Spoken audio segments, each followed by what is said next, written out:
Cinema వాళ్ళకి మనం చెప్పేది ఒకటే. సినిమా ఫంక్షన్లలో, ఆడియో ఫంక్షన్లలో రాజకీయాల ప్రస్తావన వద్దు. సినిమాని సినిమాగానే చూడండి. సినిమా వేదికల మీద సినిమాల గురించే మాట్లాడండి తప్ప రాజకీయంగా ఒక మాట కూడా మాట్లాడకూడదు. అలా రాజకీయాల గురించి మాట్లాడాడు అంటే ఆ సినిమా గంగలో కలిసిపోయినట్టే అని చెప్పేసి మనం ప్రతిసారి చెప్పుకుంటున్నాం. దానికి ఉదాహరణగా గతంలో వచ్చినటువంటి మూవీస్ అన్నీ కూడా ఎగ్జాంపుల్ కూడా చెప్పుకోవచ్చు. ఒక రామ్ చరణ్ మూవీ అయితేనేమి, అదేవిధంగా దానికి ముందు వచ్చినటువంటి మూవీస్ చాలా చూసాం. మొన్న లైలా చూసాం కదా. పృథ్వీ చేసినటువంటి పనికి మన పని, వీటన్నిటిని కూడా ఆనాడు ఏ విధంగా బాయ్కాట్ చేశారు, ఏ విధంగా ఆ సినిమాలన్నీ కూడా గంగలో కలిసిపోయి కూడా మనం చూసాం. అనేక సందర్భాల్లో ఈవెన్ తెలంగాణ ముఖ్యమంత్రి రేవంత్ రెడ్డి గారు కూడా చెప్పాడు, సినిమా ఫంక్షన్లో ఎక్కడైనా సరే రాజకీయాల గురించి ప్రస్తావిస్తే వాళ్ళ తాడ తీసేస్తామని చెప్పేసి కూడా ఆయన వార్నింగ్ కూడా ఇచ్చాడు. అయినా కానీ ఈ మధ్యకాలంలో సినిమా వాళ్ళకి బాగా రాజకీయ పిచ్చి పట్టుకొని పిచ్చి ఎక్కువైపోయి నోటుకు వచ్చేట్టు వాగుతూ పోతున్నారు. నిన్నగాక మొన్న నారా రోహిత్, మంచు మనోజ్, బెల్లంకొండ శ్రీనివాస్ వీళ్ళు ముగ్గురు నటిస్తున్నటువంటి మూవీ భైరవం. ఆ సినిమా కూడా, ఆ మూవీ కూడా రీమేక్ మూవీ. ఎక్కడో తమిళంలో ఒక ఆ స్టోరీని తీసుకొచ్చి ఇక్కడ అల్లుతున్నారు.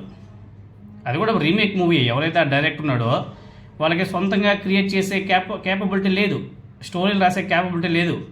అది కూడా తమిళ సూపర్ హిట్ చిత్రం గరుడన్, మూవీ పేరు గరుడన్. దాన్ని రీమేక్ చేసే ఈ భైరవం సినిమా తీస్తున్నాడు ఆ డైరెక్టర్. చాలా బాగుంది. ఓకే, రీమేక్లో మనకు సత్తా లేనప్పుడు ఏదో ఒకటి చేసుకోవాలి కదా, చేస్తున్నారు, బాగానే ఉంది. కానీ ఈ నెల 30వ తేదీన ప్రపంచవ్యాప్తంగా గ్రాండ్గా విడుదల చేయాలని చెప్పేసి కూడా ఆ మూవీ మేకర్స్ అయితే ప్లాన్ అయితే చేసుకుంటున్నారు. కానీ మొన్న ఆదివారం రోజు ప్రీ రిలీజ్ ఫంక్షన్ నిర్వహించారు. ఆ ఫంక్షన్లో ఆ సినిమా డైరెక్టర్ విజయ్ కనకమేడల, అతని పేరు విజయ్ కనకమేడల, మాట్లాడే మాటలు ఇప్పుడు మొత్తం రాష్ట్ర వ్యాప్తంగా రెండు తెలుగు రాష్ట్రాలు కూడా ఒక వివాదాస్పదమైపోయింది. ఏమని మాట్లాడాడు?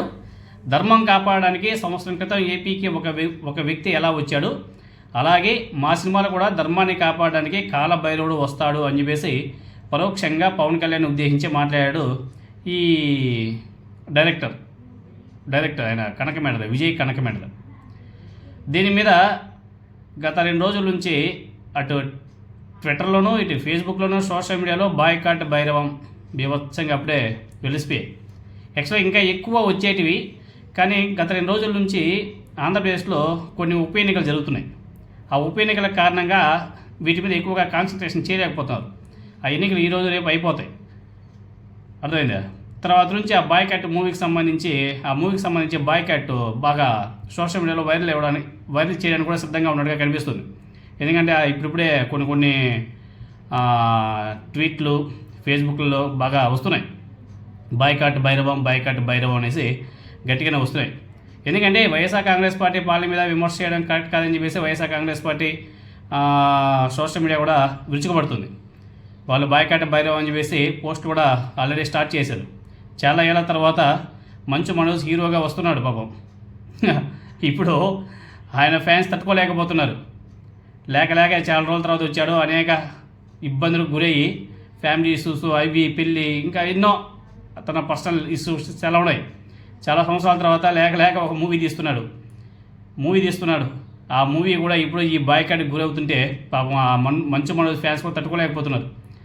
ఏంద్ర ఈ డైరెక్టర్ లేనిపోనివన్నీ కూడా క్రియేట్ చేసి సినిమాని బొక్క పెట్టేటట్టుగా ఉన్నాడు అని చెప్పేసి వాళ్ళంతా కూడా బాధపడుతున్నారు. మరి చూడాలా. ఆల్రెడీ సోషల్ మీడియా అయితే మారిమోయిపోయింది. ఒకసారి ఆ విజయ్ కనకమేడల డైరెక్టర్ మాట్లాడే మాటలు మీరంతా కూడా ఒకసారి వినండి. ధర్మాన్ని కాపాడడం కోసం ఎప్పుడు ఎవరొకరు వస్తూనే ఉంటారు. కరెక్ట్గా సంవత్సరం క్రితం కూడా మన రాష్ట్రంలో ధర్మం కాపాడడం కోసం ఒకరు వచ్చారు. అలాగే మా సినిమాలో ధర్మాన్ని కాపాడడానికి మా కాలభైరవుడు వచ్చి ధర్మాన్ని కాపాడతారు. అంటే సినిమా వేదికల మీద రాజకీయాలు అవసరమా? అవును, వీళ్ళు చెప్తున్నారు కదా, ఒక సంవత్సరం క్రితమే వచ్చేసాడు, పొడి చేశాడు, ధర్మం కాపాడడానికి వచ్చేసాడు, పొడి చేశాడు అని చెప్పేసి మాట్లాడుతున్నారు కదా. ఈ సంవత్సర కాలంలో ఏం చేశారో కూడా చెప్పుకోవాలా. ఈ సంవత్సర కాలంలో ప్రజలకు ఏం చేశారో చెప్పాలా. తన నియోజకవర్గంలోనే అనేక హత్యలు, ఆత్మహత్యలు, అదేవిధంగా కుల వివక్షత పెరిగిపోయి అక్కడంతా కూడా దాడులు దౌర్జన్యాలు, దళితులను అయితే బహిష్కరిస్తున్నారు. వాటి గురించి చెప్పుకోవాలా, దాని గురించి చెప్పుకోవాలి ఫస్ట్. ఈ సంవత్సర కాలంలో ఎవరైతే మీరు అభిమానిస్తున్నారో ఆ మహానుభావుడు ఏం చేశారో కూడా చెప్పాలయ్యా. సంవత్సరం క్రితం వచ్చాడు, కాపాడేశాడు, ధర్మాన్ని కాపాడేశాడు. ఏం కాపాడేశాడు? అందుకే చెప్పేది, సినిమా వాళ్ళగానే చూడాలి ప్రతి ఒక్కరు కూడా. సినిమా వాళ్ళు ఎప్పుడైతే పొలిటికల్లోకి ఇన్వాల్వ్మెంట్ చేస్తారో మ్యాటర్ ఇలా ఉంటుంది.